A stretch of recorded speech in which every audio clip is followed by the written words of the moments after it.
আসন্ন লোকসভা ভোটকে পাখির চোখ করে জোর কদমে চলছে ভোটের প্রচার। পিছিয়ে নেই তারকা প্রার্থীরাও। রোদ বৃষ্টিকে উপেক্ষা করে চালিয়ে যাচ্ছেন টানা প্রচার, যার মধ্যে বারবার নজর কাটছে রচনা বন্দ্যোপাধ্যায় এবং লকেট চট্টোপাধ্যায়ের লড়াই। সদ্য তৃণমূলে যোগ দিয়েই লড়াইয়ের ময়দানে নেমে পড়েছেন রচনা। দুই তারকা প্রার্থীর এই লড়াইতে এবার নজর কাটছে অভিনেত্রীর প্রাক্তন স্বামীর বিজেপিতে যোগদান। জানি এবার মুখ খুললেন রচনা বন্দ্যোপাধ্যায়।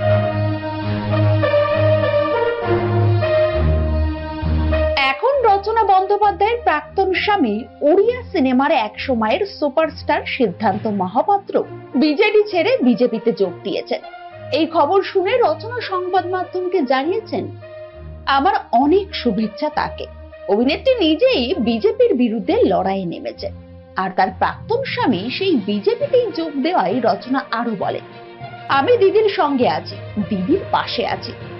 পশ্চিমবঙ্গের যাতে উন্নতি হয় আমি তার জন্য লড়াই করছি। এখন আমি হুগলিবাসীর কথা বলবো। এখন আমি হুগলিতে এসেছি, তাই হুগলির কথাই বলবো, হুগলির উন্নয়ন করব।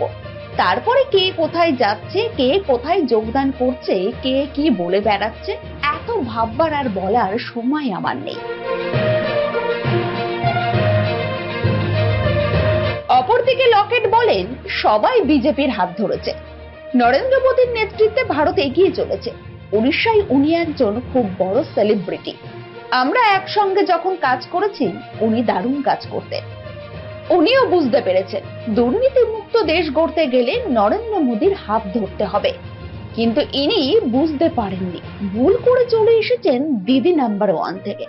ওনাকে পস্তাতে হবে পরে, না জেনে কোন দলে এলাম। আসতে যদি হতো তাহলে নরেন্দ্র মোদীজির হাত ধরতে হতো। আমি জানি আজ নয় কাল তাকে আসতেই হবে এই দলে। এদিকে বিজেপিতে যোগ দিয়ে সিদ্ধান্ত জানান রচনা নয়, আগে শুভেচ্ছা জানাবো লকেটকে। পরবর্তী আপডেট পেতে সাবস্ক্রাইব করুন সংবাদ টিভি, সত্যের সাথে মানুষের পাশে।